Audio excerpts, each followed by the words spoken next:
to actually give us some more information as when we have a final option, because when we go out for our final consultation, we're hopefully going to be having our final options with regards to what sidings we're going to be using. So the part of that I've said, if we're going to go out, can we make sure that we actually give the reasons to why some of the options, other options, haven't been considered? Because I think there was like 4 or 5 other options for sidings along the way as well. So there's some, like I said, some positive feedback on the material, because we sent out material, obviously a hard copy materials to anyone that actually requested materials to be sent to them as well. And I actually can share some of the materials at some point or another, because I still actually have some copies myself to anyone that would like a copy as well.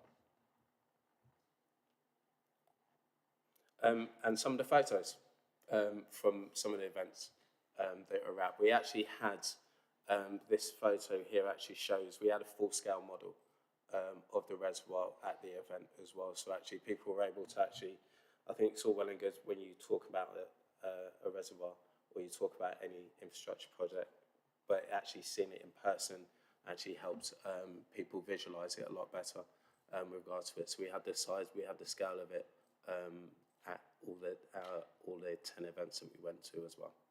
So actually it was a good topic of conversation. A lot of people were around it and could see the scale of it. So I think a lot better in that side of things. And that is me now done. I'll hand over to Matt. Okay. So I'll pick up from there. So the next set of slides, I'm seeking to answer some of the questions, or all the questions that came out. So this first slide seeks to answer the question around understanding the necessity of Fens Reservoir. So you heard David say at the start, in terms of our region being a water scarce region, growth, needing to environmental protection. So that's the high level driver. But if you look in Anglian Water and also Cambridge Water's water resources management plans, that's where you'd see an immense amount of detail as to the need. So this is just a couple of images from Anglian Water's water resources management plan, which tries to convey the need. So if we look at the image of the buckets on the left, what that is showing is that as we stand today, there is a surplus of water in the Anglian Water network. So we're in surplus. Good news. We can meet all of the requirements.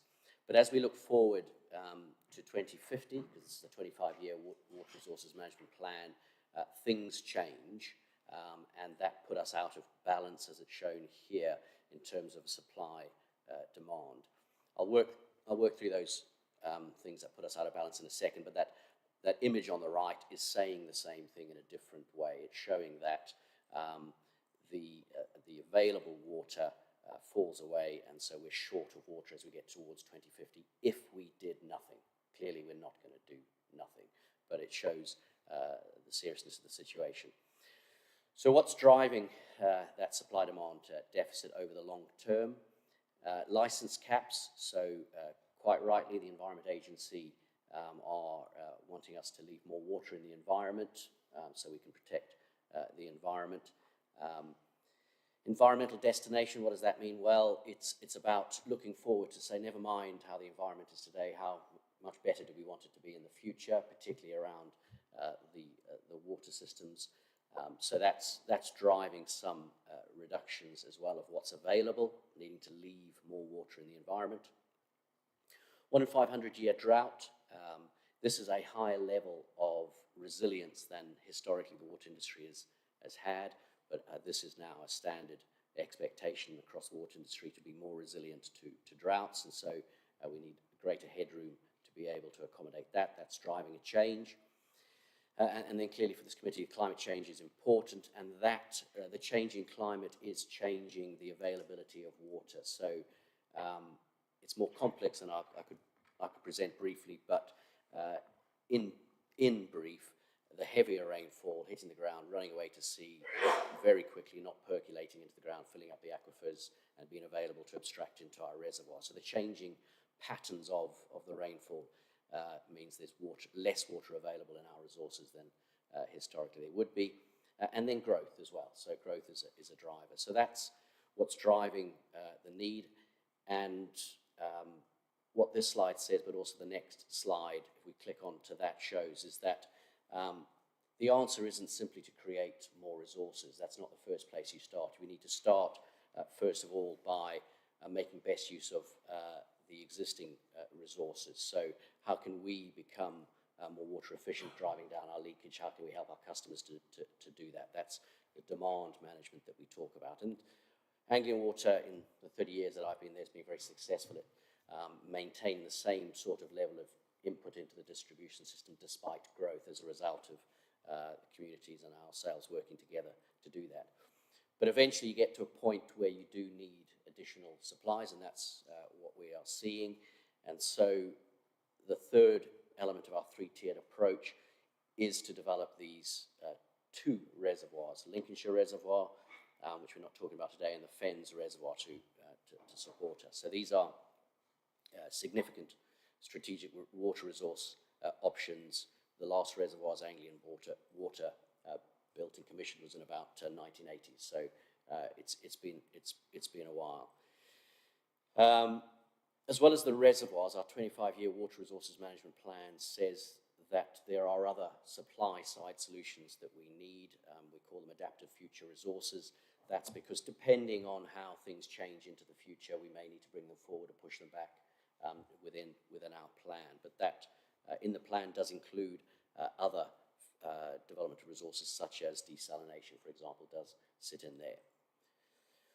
In coming to the conclusion as to how best to meet the supply-demand challenge and putting the reservoirs out front is that we take a best value planning approach. We don't simply look at the least cost solution. We look at the all-round best solution for our region, for our environment, for our communities, and that's where the reservoirs pop out. So that's those two slides hopefully give you a sense of the driver, the reasons why we need these two new reservoirs. Moving on then, so another question was about where the water is coming from and how we make sure that the rights of current water users, agriculture, etc., are protected. Well, I guess, so two parts to that. Firstly, where's the water coming from? Damien showed you that schematic with Fens Reservoir, and in our water resources management plan, we identified that there are 4 potential sources of water to fill the Fens Reservoir, not all of which we would need, but it identified these 4 sources. So first of all, the River Great Ouse, so the River Great Ouse, which ultimately does flow into the Ouse washes and then eventually out to sea. So one of the sources is on the River Great Ouse itself, near Erith. There's some capacity in there available which we could take. And then, as I say, further down the River Great Ouse as it enters into this magnificent asset environmentally as well as functionally, the Ouse washes, that is another opportunity to abstract water that's available in the Great Ouse. And it's a great place to abstract it from a number of reasons, because it's a flood management asset, and so it stores water, and so there's water available there at certain times a year for us to take as well. It also, taking there, would provide some wider environmental benefits. So those are 2 of the 4 sources that we're looking at. Also, locally, we're looking at the internal drainage board drains. The middle level is the internal drainage board in that area, and so those drains are draining that water out to sea, and so we've been considering whether we can abstract from the middle level as well and take that into the reservoir. And then the 4th source would be at the River Nene and its counter drain. Without going into complexities, there's some capacity up near Peterborough as well, off the River Nene, which could be taken into the reservoir. So those are the 4 sources that we are looking at. Now, we will have to apply for an abstraction license to be allowed to abstract that water into the reservoir, and that is a very well-established process which is regulated by the Environment Agency to make sure that we do not derogate other people's rights for water. So they will make sure that they'll consider our abstraction license in consideration with what people are currently needing, what other licenses are out there to ensure that they are protected. So that's where the water is coming from and how we make sure that we protect everyone's rights who's using the water at the moment. Okay, there was a question around environmental impacts, and there was so much that I could have said about this in terms of the environmental impacts that need to be considered and how we go about considering them. I've tried to simplify it all onto one slide here. Now, as you'll be familiar with, large projects like these are required to carry out environmental impact assessments. So there is a very prescribed, regulated process for doing what is shown there in those first 4 bullet points, is understanding the baseline environment. So before anything happens, what is the state of the environment? And then seeking to understand the environmental effects of us constructing a reservoir, building pipelines, building pumping stations, whatever it may be, and then consulting and engaging on that. You've heard this sort of consultation, the 3 rounds of public consultation that we've been through already, and in that most recent consultation is the document that I refer to there, the Supporting Environmental Information Report. And so that report will contain significantly more information than I can give you this afternoon in terms of the potential environmental effects that we need to consider, and that we need to, that 4th bullet point, that we need to seek to mitigate. And there is an established process through the EIA for seeking to minimize those environmental impacts and, in fact, deliver environmental gain as well. So there's the triangle looking where we should first of all just look to avoid them altogether rather than reduce them. So that's a standard approach that is taken. As well as the EIA, we're also subject to the habitats regulations as well in a number of a couple of places, but particularly, for example, the used washes that I mentioned there. That is one of the most highly environmentally designated places that I know in the country. And to be able to abstract water from there, we are obliged to do assessments to understand and demonstrate the potential impacts on that as well.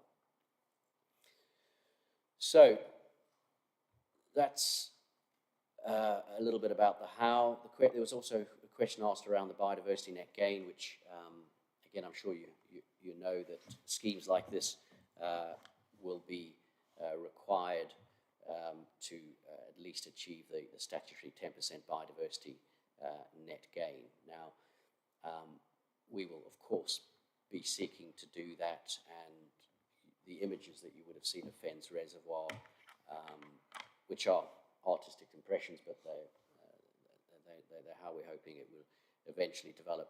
You will have seen the habitat development, that opportunity that is around there, and so that does give us an opportunity on site to hopefully go further than the 10% biodiversity net gain. The stage of design we're at now, we can't say where we would get. And again, I'm sure you'll know that there's 3 aspects to biodiversity net gain in terms of habitats, water courses, and hedgerows.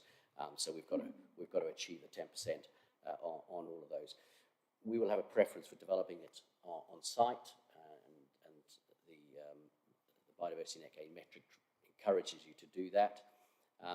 What has been wonderful on this project is the engagement that we've had with Natural England and the Environment Agency as we've worked through developing our proposals and understanding how to meet the biodiversity net gain expectations, but to do it in the right way as well. Is that we don't want to just come up with a number and say we've delivered a number of biodiversity net gains.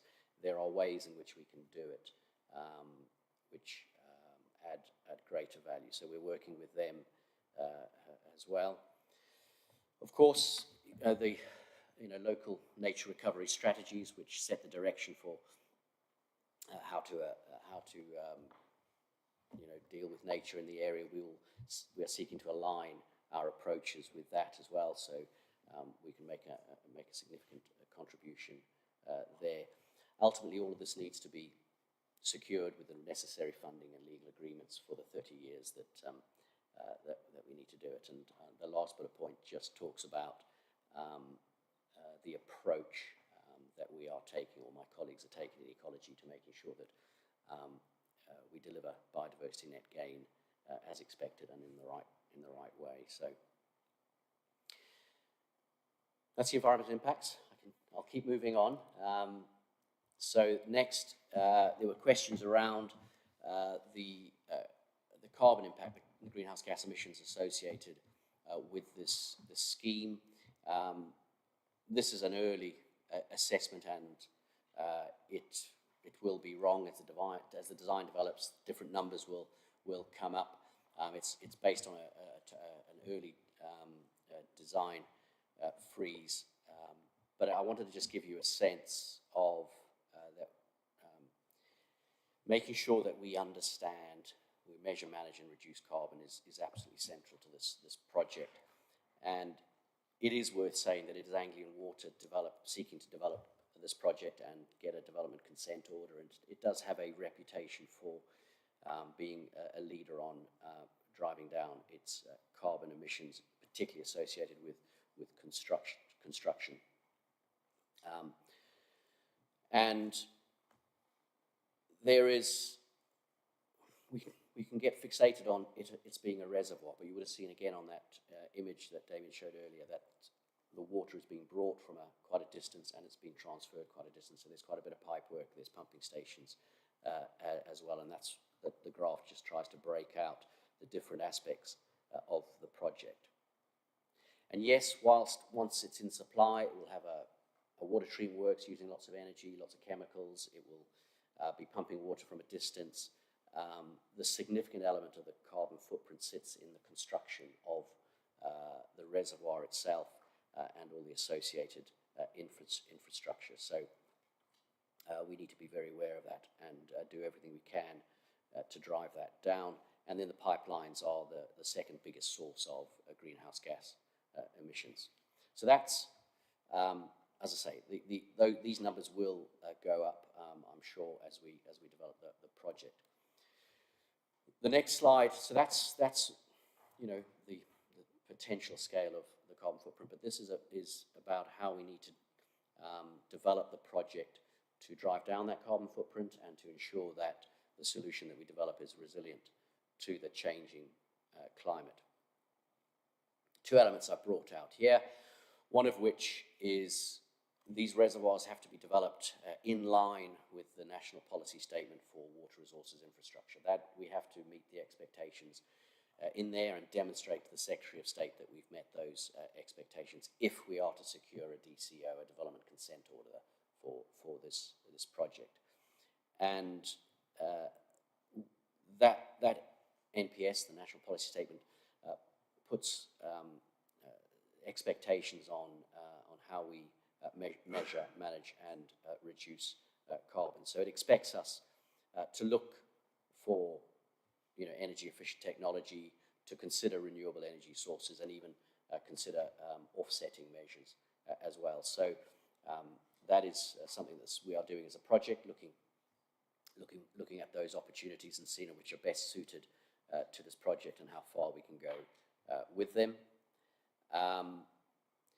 And again, that NPS talks about how we manage the significant emissions that could be associated with construction vehicles and plant. This is a huge construction project, and so potentially there's significant emissions associated with that. So that's just some of what the National Policy Statement expects us to look at and that we are looking at as we manage carbon. In addition, Anglian Water has signed up to what are called the 5 client carbon commitments. So Anglian Water is seeking to develop this reservoir.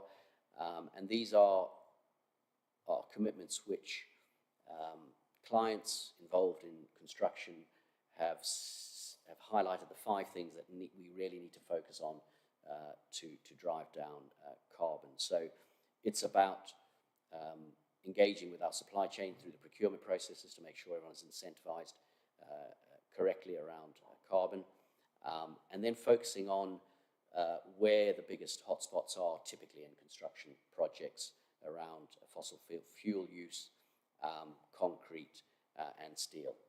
The vast majority of the greenhouse gas emissions associated with construction sit in those areas. And then there is an international standard for carbon management in infrastructure, and again, we're committed to adopt that. In fact, Anglian Water were the first to sign up to PAS 2080 in terms of that international standard. So that's the little I can say about carbon. Climate resilience, just at the bottom, we mustn't forget about. And again, the National Policy Statement sets expectations, and so does the Environmental Impact Assessment process sets expectations around how we make sure that we consider the future climate and that this project that we deliver is resilient to it. So we'll consider different climate futures, and then with our safety critical elements, we need to consider them more towards the sort of 4-degree scenario rather than a 2-degree scenario, sort of the higher degree of climate change. So that's what we're doing at the moment as we design the project, is assessing it and ensuring it is resilient for the future as well. Okay, I think we're nearly there. I hope my voice is holding out. Yeah, so I think this is the last slide that I've got, because there was a question around making sure that not only do we say what we're going to do, we do what we're going to do, and we can demonstrate that we've done it as well. And so the development consent order process that we are following, and is how we get our planning permission, if you like, that will include certain provisions which the developers, the constructors, the operators of the reservoir will be designed to comply with, and that can secure expectations around the environment and climate and community and amenities. And we are working with the various agencies that you'd expect to make sure that we put in the necessary provisions and reach wherever we can the statements of common ground of how we will deliver this project responsibly and sustainably. There's other stuff I could say there, but I think it's perhaps can be taken as read. So I think that's all I was going to talk through, and as I say, that's been based on trying to answer the questions that we saw come out. So hopefully we've done an okay job, but equally happy to take questions on those matters or something else. That's great. Thank you very much, and thank you for trying to answer everyone's questions. I'm sure we have a few more for you, so sorry, well, hopefully your voice can hold out just a little bit longer for us. So I think we've got Councillor Martin Khan, please. So yes, I've got quite a few, but I don't know how it can help. It's really interesting, thank you very much indeed. And so there's a number of questions I wanted to ask to get some more understanding of it, even though the actual reservoir won't be in our area. So the impacts will be, a lot of the impact will be outside our area. Industrial growth, you talked about the housing growth, but there's been quite a lot of concern, particularly in this area, about the industrial growth and the use of lab, particularly water, heavy water use lab facilities and data centres, which are being proposed in, we're getting, understanding that there may well be proposals in this area. How much will that difference, have you predicted it, and how much will that difference that make? And the same with agricultural water use. Will that be mainly come from water in the reservoir? Where will the source? How are you planning that? There's talking about agricultural reservoirs being a sort of a top-up and a stopgap or help. I just wondered how that was proceeding, where you were on that. on-site materials, it's basically the site is on peat and clay. So I don't know how much of that can be used for construction of your bank. You're obviously talking about importing materials. I presume that's linked to the fact that you want something perhaps a bit more solid than clay. But I just wondered what sort of materials have been brought in, how much of the materials have been brought in. Are you removing peat from the site where you've actually put in the banks? How has that been handled? I'd be interested to know. Have you calculated the carbon emission saving from converting intense peatland agriculture to something which may indeed actually store carbon? And how does that balance work out, and how does it relate to your carbon emissions? Because it's interesting information to know in the overall project. The duration of your resource, you're building a new reservoir, we've been told that it's going to cope just with the development up to the time when it was constructed. Maybe that's not right, and perhaps I've heard it said that the reservoir will only cope with the actual growth planned up to that time it's actually commissioned. Maybe that's wrong. Perhaps you can clarify that. Also, so for instance, how long would the resource last over a summer? If you had a dry summer with no water abstraction during that period, would it supply the area, or would you run out? What would be the provision in extreme conditions? Councillor Khan, should we let them have a chance? Yes, now? So okay, we've a couple built more. up Okay. a rather large list. No, I mean, thank you very much. Sorry. Yeah. So the first question was around making sure. Oh, sorry. Is that better? Am I on? Yeah. Thank you. So your first question was around whether and if we've taken account of the industrial growth, so the growth from businesses and industries. So I'd refer you back to our water resources management plan that I started with, our 25-year water resources management plan, and it has to include a forecast of the water from domestic, commercial, all the users, and forecast that forward. So that is factored into the assumptions that we've taken on, how much water we need versus how much water we've got. Okay. How does that relate to the housing? I mean, what sort of proportion of it? Is it more, is the pressure more, or is it primarily from housing? I'd just be interested. I understand the question. I don't know the answer to the question, actually. I'll have to look into the water resources management plan to see what the proportions are, but would be happy to check and respond. Agriculture, I'm not sure I understood the question, but again, the reservoir was not being built to supply water for agriculture, so that's not what we're doing. There are, I know that in the local area there are considerations about on-farm storage, landowners putting storage on their own land. That's not part of this project, but I do know from other work that I do through an initiative called Future Fence Integrated Adaptation, where we're working together with lots of other stakeholders, that there is work to look at what on-farm storage reservoirs are needed. So, but we're not building that in. I was just wondering, since you're drawing from the rivers, yes, and most of the demand will take from the rivers, will this affect your ability to abstract? Will it affect the ability of farms? Because the biggest use of water in this area is for agriculture, but it's not going through the treatment processing. So. Yes, no, it isn't. But that's the purpose of the Environment Agency's abstraction and licensing process to give us an abstraction license, is that we cannot, steal water.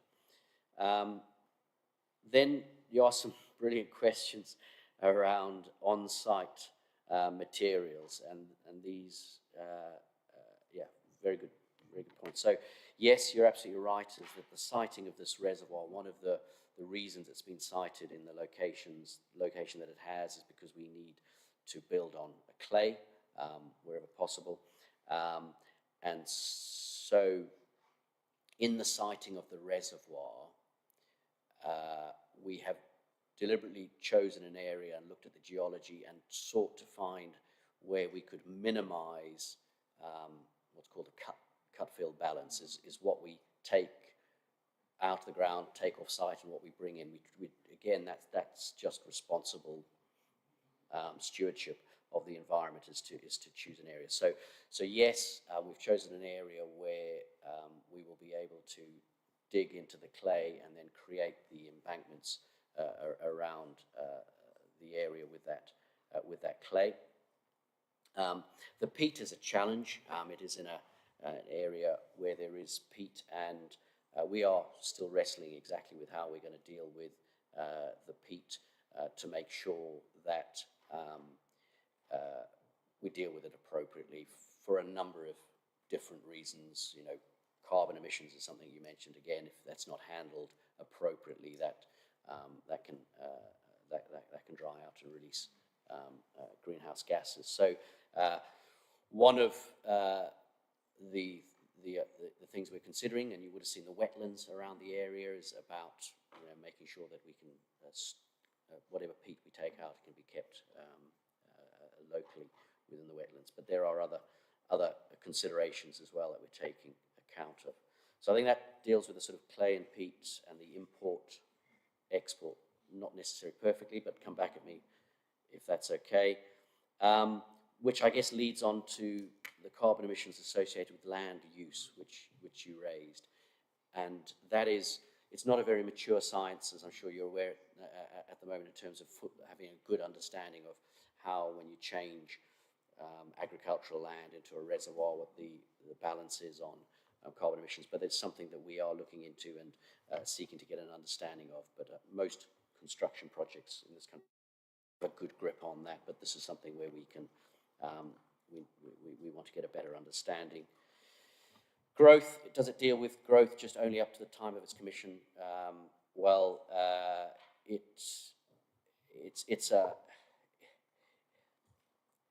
It needs to be considered in light of the rest of the Water Resources Management Plan.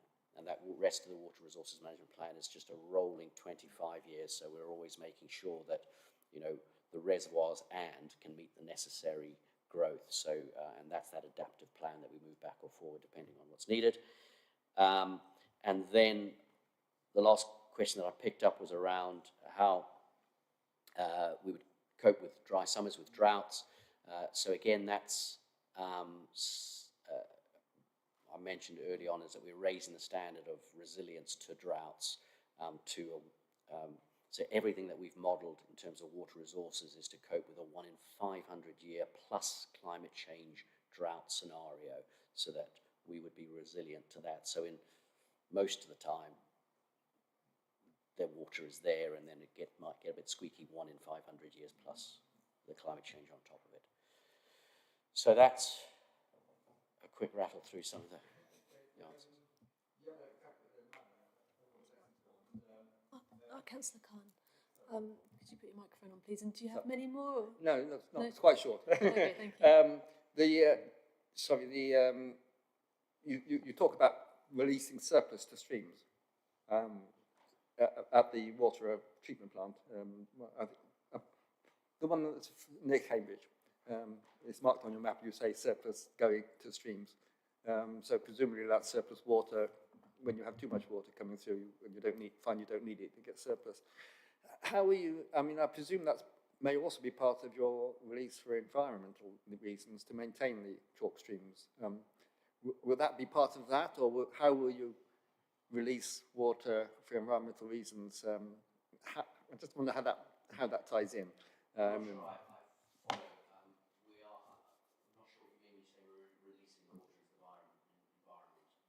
Shown on the map at the bottom by the, I think wherever the plant was, I think it's near Caldecott, that sort of area. Yeah. You just said release of water to streams, when Matthew, surplus to streams. Could you put your Matthew? Could you put your microphone on, please, as well? And your answer, thank you. Yes. So, yeah. So that's the Madingley. At Madingley, there will be a storage asset there.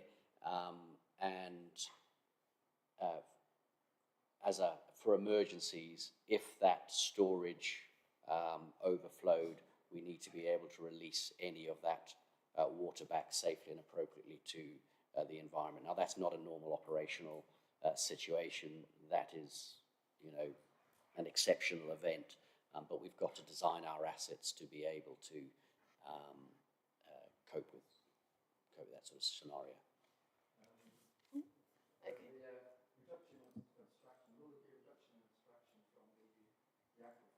Oh, Councillor Khan, do you need Sorry. to get a microphone in? Sorry, will there be a reduction in abstraction from the aquifers coupled with the reservoir, or will you just maintain existing level? How will that balance? And finally, just what the impact of the pipeline on the, what will be the impact of the pipeline? Will you be underground? Will it be? Okay. So, again, early on the slide, I showed how we are needing to leave more water in the environment. The abstraction the licenses are being reviewed downwards effectively to leave more water in the environment. So that allows more water for precious chalk streams, for example. So absolutely that delivering this reservoir will be good for the environment in terms of leaving more water in the environment, and then we've got to make sure we deliver it in the right way for the environment as well. So there's two sides to it. And there was this follow-on question, which the pipeline. So yes, so the water from the reservoir's water treatment works. There'll be water treatment works on the reservoir site. Half of the water will go up into Anglian Water's strategic network up near Bexwell, and the other half will come down into Cambridge Water area, and that will be in an underground pipeline. Thank you. Can we move on to some other councillors, or is it just quick? Fine. Worried about the sewage or quality of the water being impacted. Will that be sorted out by being in the reservoir, or will there not be a problem with the quality of the water in the river that you're abstracting for by the time the pipeline is delivered? So one of our sources that I mentioned was the River Great Ooze, which we would make use of. The River Great Ooze is already the source for Grafham water, which I'm sure you're familiar with, and you know the quality there is perfectly fine. Great, thank you very much both, and thank you for that very thorough questioning, Councillor Khan. I think next on our list we've got Councillor Timmy Hawkins. Are you able to come in now, please?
Thank you for those questions. So your first question was which IDBs have we engaged with, and I would have to go back to our records to see which are the IDBs, but the middle level commissioners are the primary IDB that we've engaged with, and as you know, that they are act as secretariat effectively for a number of the smaller IDBs underneath them. So we will have engaged with all the necessary IDBs, but I'd have to rely on sort of my colleagues who keep the records of the engagements that we've had. But sort of, as I say, that's a high-level answer, is primarily the middle-level commissioners who also act on behalf of the other IDBs. House building plans. I don't know the detail of the Water Resources Management Plan assumptions enough to know which assumptions they've built into the Water Resources Management Plan for what assumptions they've taken. So again, I'll have to take that question away, and I'm happy to do so and check with colleagues who have developed the Water Resources Management Plan to know exactly what they've taken into account there. You're absolutely right to hold me to account if I did say 10% was our target. If I did not mean to say it was our target. I think we are seeking to do more. We understand what the target is as 10%. We also understand the opportunity that we have with these reservoirs, the opportunity to create habitat around the reservoirs in the way that I've shown you. Early indications are that we will and can do much better. So your call to do better than that, we will do better than that. We take it on board. I think that's a fair comment. The habitats opportunity is there. It's just with an emerging design, it's very difficult to say how far we can go, but we are stretching ourselves. The easement, I don't know how my colleagues in terms of engineering have progressed with narrowing down the easement. I don't know if Damien can say anything. Hi. With regards to the easements and the corridor, they're actually still working through those plans. There are, once those plans have been finalised, obviously they will have those ongoing engagements with the landowners and the farmers to actually make them aware of it. So obviously they'll have that understanding of where everything is. So yeah, please be assured that those conversations will be ongoing. And once confirmation is made, they'll actually make the landowners and the farmers aware of it. Okay, thanks for that last answer. It's just that, of course, I mean, part of your route is going to be coming through part of my ward.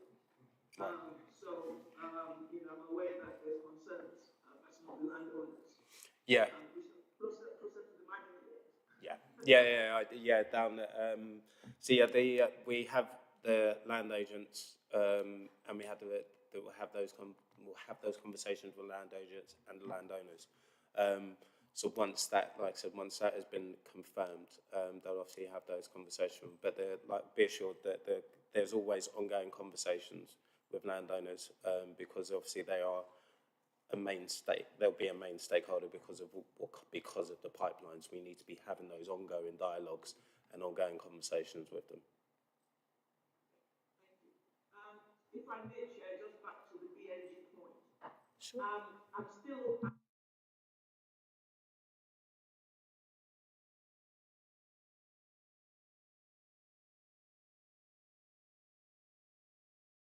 And, we've been working with developers and everyone else aiming for 20%. If you don't aim for higher than 10%, you will not get the 10%. And even just coming to us and talking about 10%, I'm sorry, it's still not good enough. And I'll just, I will leave it at that point.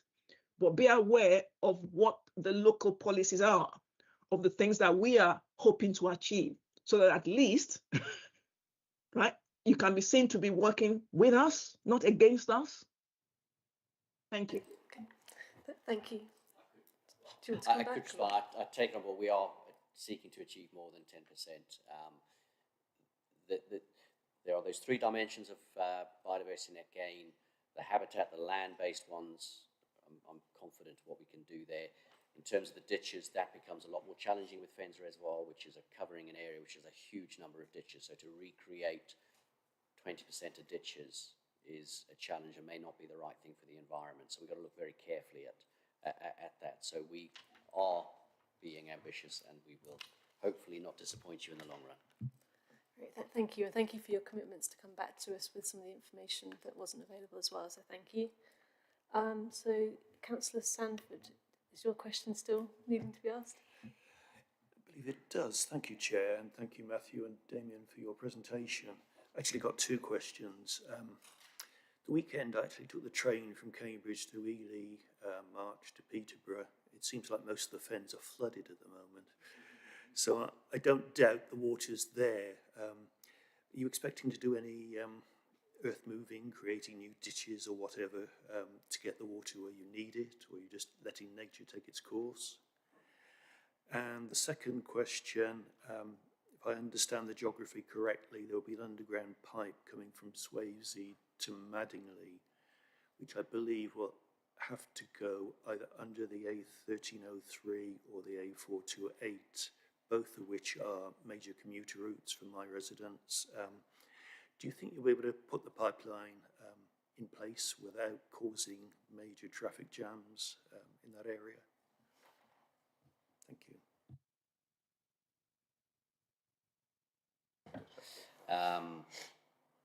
So yes, there's a lot of water around at the moment. It's proving quite challenging actually at the moment in terms of some sampling I'm trying to do in the used washers because of the flooding. Ditch improvements in terms of getting the water from the abstraction point to the reservoir, so the raw water, if you like. We have been considering the opportunity to whether we can use the existing open channels. We haven't ruled that out totally, and in some parts we certainly will. But for example, to take the water from the used washers into the fens reservoir, the level of channel improvements would just be unfeasible. So that will be through a pipeline, assuming we take water from there. But we have been looking to see whether we could bring water in through open channels where we can, because we like the idea of trying to leave the water in the environment for as long as possible, and it has secondary benefits, but I think pipes will be used as well. The construction of the pipeline, I'm not sure I can say much. I was just double checking actually construction of the pipeline. So the various different ways that we're actually going to do. There is, we can go under, so we're planning to actually not to have as less disruption to the community as possible with regards to the construction of the pipeline. There are points where we're going to have to go under, I've said under railways and under streams and what have you, so we're having those conversations, but it's going to be a case of, I can't remember the technical way of doing it, but direct drilling straight underneath, so you're actually not disturbing, obviously, the roadways as well. I live in St. Neots, so obviously the disruption would be very bad for me as well. So the less disruption, the better, I think, for all concerned. Not a problem. Thank you. So, Councillor Sanford, are you happy? Is that everything done for you? Brilliant, thank you. So, Councillor Rickson next, please. Thank you, Chair. Thanks both Matthew and Damien for the presentation. Yes, I had a couple of questions. So, the first one you mentioned, or you showed 4 potential sources of abstraction. So, my question is, will the new reservoir have the ability to provide flood mitigation for these potential sources? For example, in occasions of intense rainfall, could the abstraction be targeted to alleviate pressure of extreme weather events on existing infrastructure? So is that something, or will it be part of a system? Would you like all the questions and answer them all in one go, or I can?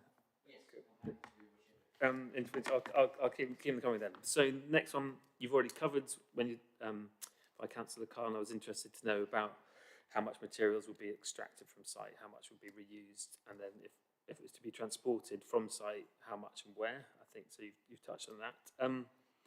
Third question is: will the project include provision of solar and wind to power the infrastructure? And then the fourth question is what energy standards will be set for the visitor centre and other associated buildings? Could we assume they'd be designed to the UK Net Zero building standard, perhaps? Thanks for those questions. The 4 sources and the opportunity to assist with flood mitigation is the first question. And in fact, the national policy statement requires us to look for opportunities where we can to assist for flood mitigation. There are limited opportunities. So let me give you for example. It's less about risk to flooding to homes, but the used washers, which I mentioned, which is a dedicated flood management asset itself, but it's also a prized environmental asset now as well. One of the reasons that we would like to be able to abstract off there is that it could make a small difference to the flood risk which is causing ground nesting birds to be washed away at a certain time of year. And so if we can abstract water from there, that does reduce that risk. It helps it achieve its conservation objectives. So there is opportunities. We've been looking for that as we've gone along. The scale of it is often limited because, particularly in the fens, when the flow rate that is just being pumped out to sea as quick as possible, to try and capture all of that to make a sizable difference is very difficult. You'd be building infrastructure which would sit as a white elephant for 99% of the time and then have to send it into operation. So there's a bit of a challenge, but there is a difference that's made, but it's not that significant except in a few isolated cases. So that's the flood mitigation. We're obliged to look at it. We are looking at opportunities. In terms of solar and wind, you mentioned, again, the national policy statement expects us to consider whether renewable sources can be used on the site. And so in our current plans, we've been considering a number of renewables, and yes, solar and wind. Wind is more challenging because of the risk, particularly to bird strikes, but there are other reasons why wind can be quite challenging. If we're creating this fantastic environmental asset quite near the used washers, which is designated for its geese and swan, I mean, there's a risk around that is a challenge. But solar, they all have their challenges. But solar is more feasible, and we're considering solar and whether we could put it on the land or possibly even float it on the water, as is now being done in some places. So we are looking at those opportunities. Energy standards, we're not yet at that level of sort of detailed design, but what we are looking at are the various standards that we could sign up to. BREEAM, for example, which is one of the sustainability standards which will drive some of the right things, but a bit early to be able to say what particular standards we will commit to. But in terms of your net zero comment, we are conscious that, again, and the national policy statement requires us to align ourselves to the 2050 net zero target. Yeah, okay, no, that's fantastic. Yeah, I think I would recommend looking at that sort of the emerging net zero building standard. A slight question. Just sort of one last thing. It's not necessarily sustainability related, but I noticed on that sort of leisure aspect of the lake, you had a sort of a boating area, or a little potential boat club. There are a lot of those on lakes in the UK, but there aren't any kite surfing lakes in the UK. Would you consider putting a kite surfing facility there for those landlocked kite surfing fans? I mean, the reservoir won't be in supply until the late 2030s, 2040, and who knows how recreational opportunities, recreational interests will change over time. I mean, if you think about how stand-up paddleboarding suddenly developed out of almost nowhere, if you're developing a reservoir now, you wouldn't have seen that sort of coming. But yes, in general terms, what we are doing is there will be access to the water. We'll also be providing a visitor centre for a multi-use visitor centre, which we would expect to be available for all sorts of facilities. But what we can't do at this stage is prescribe what is going to happen by way of water sports in 2040. I'll accept that, but I'll lodge my desire for a kite surfing centre, please. Brilliant, thank you. So we have Councillor Shabrona Bhattacharya next. So I've got some in the chat, but would you prefer to speak them out, or would you like me to read them for you? Oh, sorry, we can't hear you. I think you're on mute.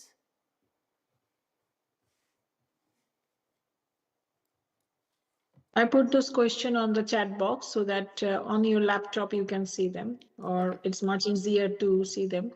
I have a mixed question to the council and to also the presenter. First of all, thank you so much. It was a really good presentation. A lot of queries and questions are already solved, but you can start anywhere. Like you can start the and environmental impact questions, or if the first set of questions, it goes to the council. Sorry, I don't think they can see the questions. They're on the chat. Do you have the chat? Oh, you do. Okay, great. Are you happy to answer? So if you can see the question on the chat, my first question to the council, that how will the council ensure the DCO requirements are actually enforced in practice, not just agreed on paper? And second one was the monitoring form. I was concerned. What specific monitoring and reporting will be shared with the residents during this construction and operation? So I think any one of you can answer that, or on the monitoring and the procedure following. And my second question is really important. I understand that how confident are you in the long-term projections, especially with climate change uncertainties? And then I have another question on the what is the detailed plan to protect and maintain the water ecology of the reservoir of over time. You might have answered a few bit of that.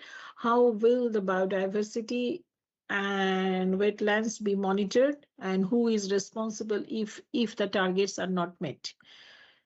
Can you see the question on your chat on the laptop?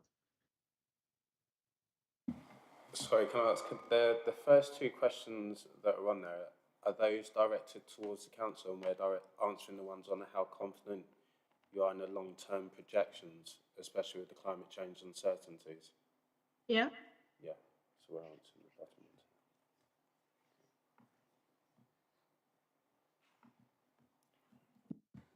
Okay, I'll try and pick up some of them. I may not get all of them, but the climate projections. So I mentioned briefly that we consider more than one climate scenario is the first thing to say. There is a standard approach that the water companies are required to follow when developing a water resources management plan, and there's guidance there from the Environment Agency as to how we should consider climate change in our water resources forecasts. And I mentioned that for the more critical assets, we take the higher H++ climate scenario into account. So I think we are taking an appropriately risk-based approach to climate change. The other part, I guess the other way of answering that question is again to say that the reservoirs are one part of a wider water resources management plan, and I mentioned that there's a three-tiered strategy, and the third tier is adaptive to deal with how things may change, whether it be climate or growth. So that's the best I can do on the climate projection. In terms of biodiversity net gain on the habitats, they were required. There will be a requirement for a 30-year management agreement to be able to maintain the BNG to that standard. So that is one way it's secured. And I guess, perhaps alluding to another one of your questions, is in my presentation, the last slide I perhaps glossed over. One of the penultimate bullet points I'm just looking at here is that breach of the DCO, which is a criminal offence, can be remedied in similar ways to breach of planning permission. So it is those provisions must be met with, and various reporting will be required. So Yeah, yeah. I hope that goes some way. Yeah, thank you. I think the next two questions are already, because I was writing those questions and you were also replying some of the disruption of the traffic and etc. Another councillor, he already asked that question. Yeah. The next question I do like to this is for the local benefit. I don't think anyone asked about on the jobs and apprentice opportunity. So you mentioned the local supplies and workforce. Can you commit to any measurable targets, any number or any facilities for the local jobs and apprentice?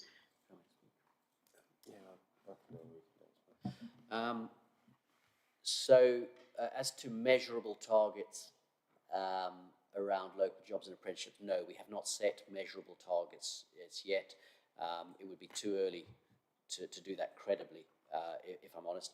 But what we are developing as part of the Fens Reservoir project is a socioeconomic strategy, so seeking to understand what the benefits, the social value, the economic benefits for the community might be, and how we develop our project in a way to maximize those and best meet the local needs.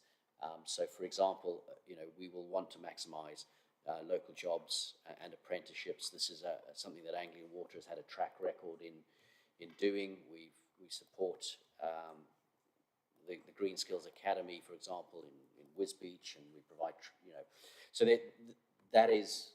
that's in our DNA, and we need to make sure that we set these requirements at the right time and with measures into the project.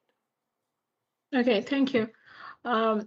I think the next question, council can reply, or Natalie, is that councillor chair, is it okay for you to reply, or? So is this the question about explaining how residents' feedback has changed the project? Is that correct? The last one is can the council clearly explain how residents' feedback has changed the project so far? Yeah, and what will it happen? Major concerns is not solved or remain unsolved. Sure. So I'm not sure we have an answer ready for that at the moment, and Anglian Water might be able to help us a little with it because they're the one who had residents' feedback directly to them. I do know that the council has put. Oh, sorry. Have we got Councillor Natalie Warren-Green wanted to come in on that? I am. No, I just want to say, so I think that was directed at me, and I think you're right. I mean, as far as I'm concerned, we could give a written response to that, but if there is any thing that can be said now by the speakers, that would be really appreciated. If not, then we can give a written response. Okay, thank you. And Councillor Nathalie, will you also reply to the first two questions, like how will the council ensure that ECO requirements are actually enforced in practice, and also the monitoring question, like will you monitor, how will you monitor that one construction of this thing? Yes, I'll look into that, and because we will be working really closely on these things, okay. So yeah, I'll look into that for you. Okay. Okay, thank you so much. Thank you. Yeah, thank you, Councillor Warren-Green.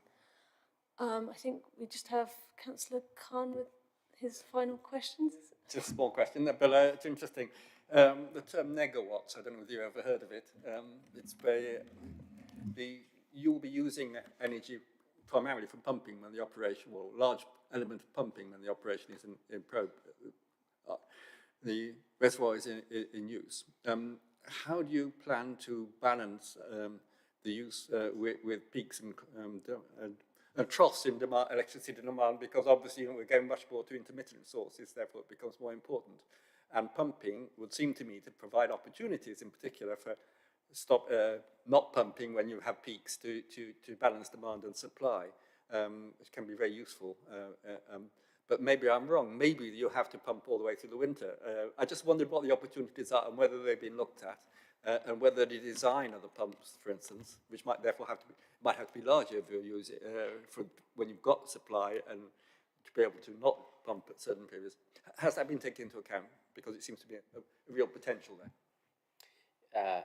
So it has and will be taken into account in a number of ways, but to give a brief answer, firstly in terms of the electricity supply to the main site. Yes, there'll be quite a bit of pumping. There'll also be quite a bit of water treatment as well, and that will have a diurnal and an annual profile, which will be somewhat driven by the system that we just have to supply. We'll also have some flexibility over it. So what we need to do, particularly when trying to include renewable energy, is to best match that to the demand. That's why a solution which includes solar and wind and possibly storage provides the best balance of power, but it's whether wind is feasible, and we will still need a significant grid connection as well. So that's a balance that we're trying to strike at the moment, work out how much energy we need, when we're going to use it, and then try and balance any renewables against it.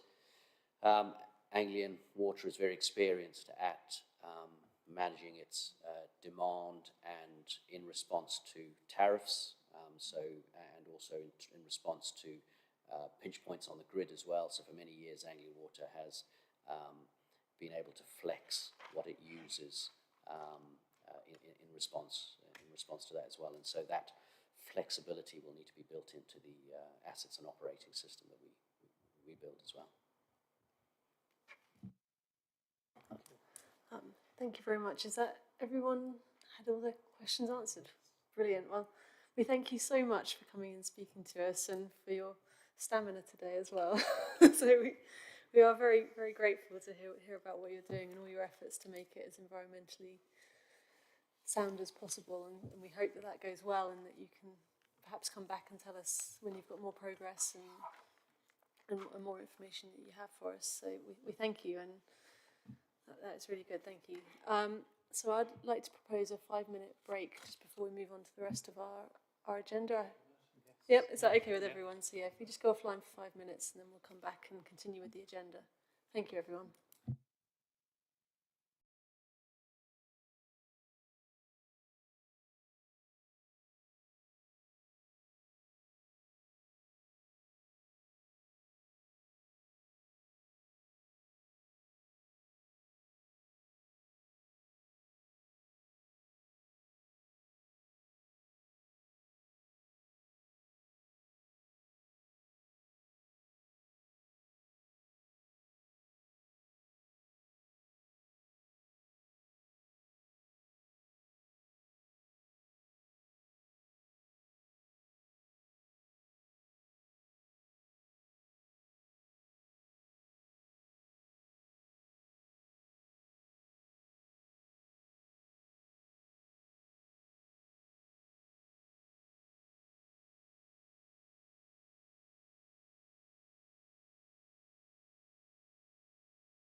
Okay, great. Welcome back, everyone, and thank you for your patience.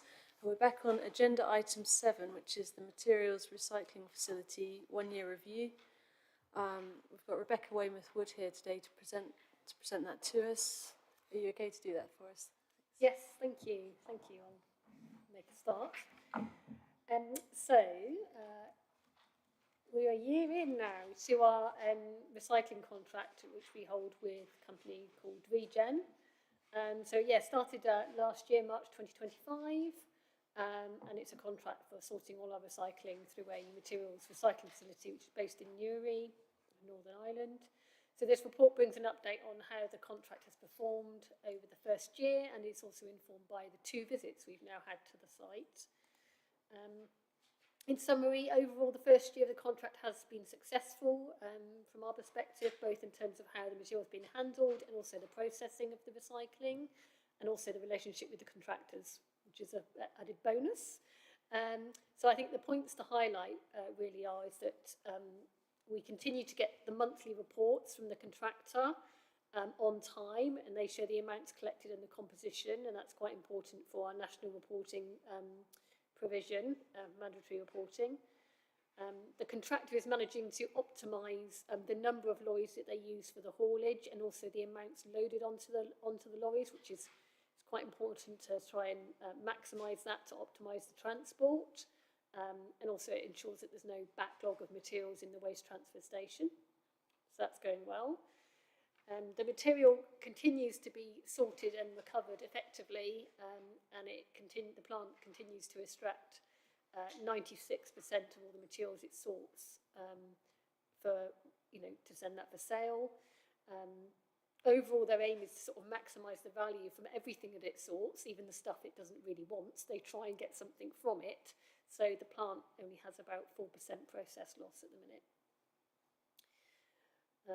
The commodity prices are okay. So for 5 of the 8 key materials, they're either in line with industry average or a bit above, but quite a fluctuating year for plastic, film and glass. So that's been seen. Overall, the recycling has been sent to UK and European destinations, which is positive. So we're not seeing anything going further abroad for longer haul destinations. The operations of the plant continue to be compliant with the Northern Ireland Environment Agency requirements. And on both visits, we did take the time to check how the materials were handled and stored, and there was no issues identified. We have seen the certificates from the Environment Agency. There's been no health and safety or welfare related incidents or RID or reportable incidents relating to our contract. And a bit of a positive, and a reminder that under this contract, residents can now recycle some additional items. So that includes Pringle tubes, toothpaste tubes, and also from March next year, it means we can collect all types of crisp packets, which is a positive. So what I was hoping to be able to tell you all by this point of the year is whether there was anything that I could share regarding the new facility that Regen are hoping to provide on the mainland, and it is still their intention to do that, but I can't give you any update at the minute. I wish I could say anything. I can't say anything, so nothing to share. But yeah, so that's a kind of a summary. Has anyone got any questions? Thank you very much, Rebecca.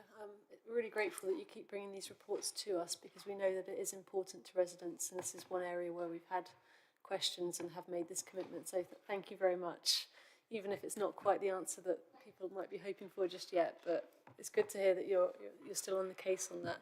Does anyone have any questions? Okay, Councillor Sanford, please. Thank you, Chair. Rebecca, has our overall recycling rate improved since we've been using the new facility, or stayed the same, or hopefully not fallen? I'd say it's about the same, although what we've seen generally with our recycling rate, because our recycling rate of KPI is made up of, the blue bin material and the green bin material, and actually it's generally down across the year compared to last year, but that's also the same for the green waste and the black bin waste. We're just collecting a little bit less waste. That's not necessarily a bad thing. That's what we want to be, collecting less waste. But there's wider there's wider not issues, circumstances going on with the packaging manufacturing. So because of the change in legislation and the extended producer responsibility legislation that's come in over the last year, which places a responsibility on manufacturers of packaging to reduce their packaging, lightweight it, make it more recyclable. That's what's going on behind the scenes. So it has been a steady decline in how much our recycling weighs over, I don't know, the last 2 or 3 years at least. And we really can see it this year. I mean, it's what they should be doing. But it just looks like we're not collecting so much recycling. We probably are volume-wise, but the weight of it's gone down because of the way that packaging is made is going down. So it's not necessarily a reflection on the contract or how much people are putting into their bins. We're still collecting them every week. A lot of them are, it's just that, yeah, the stuff that people are recycling weighs less, but that's intentional. So, yeah. Okay. Thank you. Councillor Martin Khan, please. Thank you very much. So it's very useful. Thank you. A really interesting report, and it will help me answer questions which are mainly about the fact that you're taking material to Northern Ireland, which is the big complaint that we get, and you've got a useful response to that. So I just thank you for that. But just a little thing, tiny typo. I got a complaint about it. It's on item 3 on page 18. The process is complaint with it, so it should be compliant. But might be useful to change for the published version online. Apologies. Yeah. Thank you. But thank you very much. It's really, really helpful.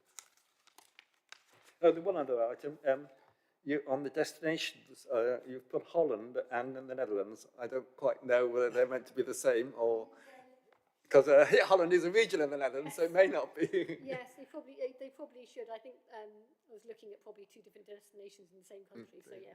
Thank you. Yeah. Okay, thank you. On to Councillor Rickson, please. Councillor Khan, thank you. Thank you. Yeah, Rebecca, thanks for the presentation. That's always really great to hear how this contract is proceeding. I just wanted, could you just confirm, you mentioned that cylindrical crisp tubes, toothpaste tubes and crisp packets, was that something we were expecting to see being recycled when we sort of had taken out the contract, or is that now additional waste sort of as a bonus? Yeah, it was. I'd say they were an unexpected surprise. Yeah, so it wasn't part of the criteria, but it's just something that they, as a plant, are now able to provide, which is a positive and is definitely a difference from the previous plant that we were using.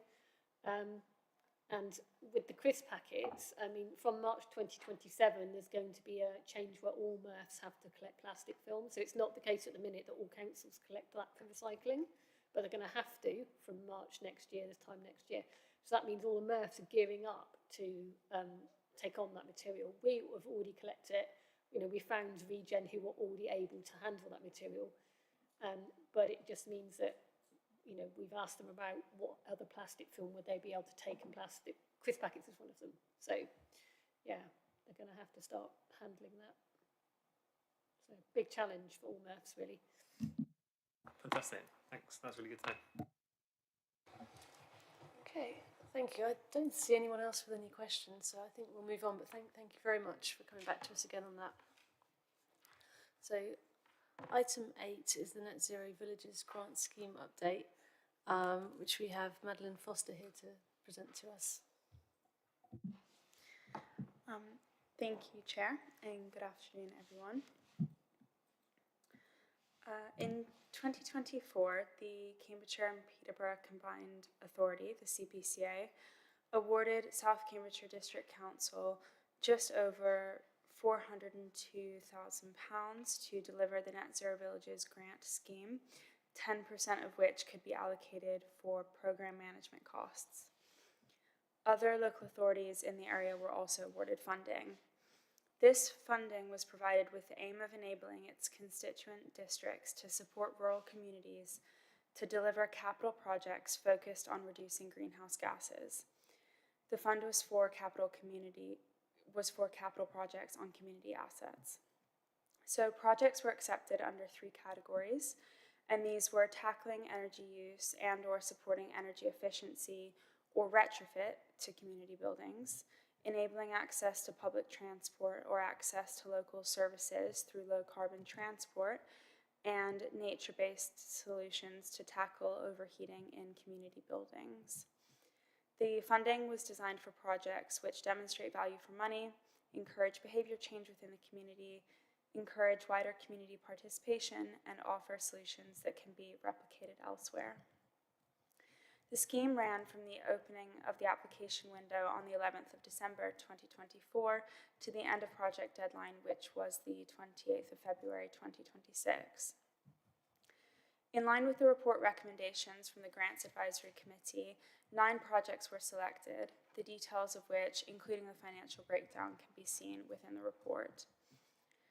We had 2 energy-saving projects which installed solar panels onto community buildings, 1 further energy-saving project which combined solar panels with building modifications on a village hall, 3 energy-saving projects which installed retrofit measures such as insulation and other energy efficiency improvement measures. We also had 1 energy-saving and low-carbon transport combined project which installed solar panels onto a community building and procured an electric cargo bike, another low-carbon transport project which procured a community electric minibus, and finally a nature-based cooling solution project which installed a green roof. Detailed monthly reporting was collected from each project team, and highlight reporting was also drafted by South Cambridgeshire and sent to the CPCA monthly. Invoice payments were subject to comprehensive projects. The total spend is sitting at just above £375,500 out of an expected spend of just over £377,000 due to a minor underspend on several projects. South Cambridgeshire will provide an overall end-of-project report to the CPCA after collecting key information from each of the project teams. Many of the project teams are planning to continue monitoring the performance of changes made through the project and benefits to their local communities. We will also be publicizing the project's success, as well as continuing our ongoing support for the projects, publicizing their own work, and sharing key learnings with other community groups. I will just conclude by saying that the Net Zero Villages grant scheme has provided meaningful benefits to local communities in South Cambridgeshire by increasing clean energy transport methods, improving comfort in community spaces, bringing together volunteers and community members, reducing community building running costs, and reducing carbon emissions across the district. So I'd like to say thank you very much to everyone who's been involved, and Ellie and I will be happy to take any questions that you might have. Thank you. Thank you very much for your report and for all the hard work that's gone into these projects. It's really interesting for us to hear about them. Does anyone have any comments or questions they'd like to raise? Councillor Martin Khan, please. Simply to thank you for the support for the electric minibus for my ward, which is very much welcome. But it's in fact one of the major movers there is a former councillor, district councillor, Councillor Neil Davis, and who's very active in this field. And thank you very much indeed. Okay, is there anyone else who'd like to come in on this? Oh, Councillor Rickson. It's more just echo Martin's words of thanks and sorry, Councillor Khan's word of thanks, and also Councillor Redlock's words of thanks as well. I guess from my point of view, it'll be really great. I'm really looking forward to seeing seeing these projects and sort of the work afterwards. It'll be really interesting to hear from some of the recipients as well. I don't know if that's something that we could do as, I don't know if we talked about this, but as a committee, because it would just be great to hear either immediately or even sort of after a year's use how that has affected their buildings or their projects. So if that was possible. Yeah, it's a really good point, and we're looking forward to that too. So we are planning on building some case studies and going on site to see some of the projects, and so we'll be able to feed that sort of wider and longer term picture back to you, if that's helpful. Yeah, that'd be brilliant. Oh, thank you. Thank you very much. I think that would be really great, especially to help other people get ideas of what they could do and what other communities could do. I'm sure a few of us are sitting here thinking, could my community benefit from an electric minibus? So it would be really great to have that information able to share. So thank you very much. I've just had it pointed out to me that I need to look up. So sorry, Councillor Hawkins, please can you ask your question? That's okay. Thank you. Just to build forward on that, because I was thinking the same thing, is the feedback. I wonder if it's possible. Just thinking, there's this event. Oh, it's gone off my head now. Apologies. It's I think it's a zero carbon event that takes place annually. If perhaps some of the projects can come and present at that forum. Do you mean the conference we do every year? The council does every Yes, year? that's the one. The local action conference. Sounds like a great idea to put to our team. Yes, thank you. I think that sounds like a really good idea, and yeah, we'll definitely look at inviting, certainly inviting those recipients to the conference itself, and also some of them to come and share their knowledge and experience of undertaking the projects. Good, thank you. That's great. Thank you very much, everyone. That's a nice point to end on, isn't it? So that's the final main item of our agenda. Next, we've got the forward plan, which I think Ellie's going to give us an update of what we're talking about in the next meeting. Well, whoever will be here will be talking about in the next meeting. Thank you, Chair. Yes, so the next meeting will include a number of items. This includes an update on the Cambridgeshire and Peterborough local nature recovery strategy. It will provide an update on year 1 of the Warm Homes local grant, an update on the development of the local area energy plan. There'll be an item on providing an update on the final draft of the retrofit guide and an end of project report for the six free trees project. It's always a bit of a mouthful, that one. Yes, so those are quite a few items on the agenda for that one.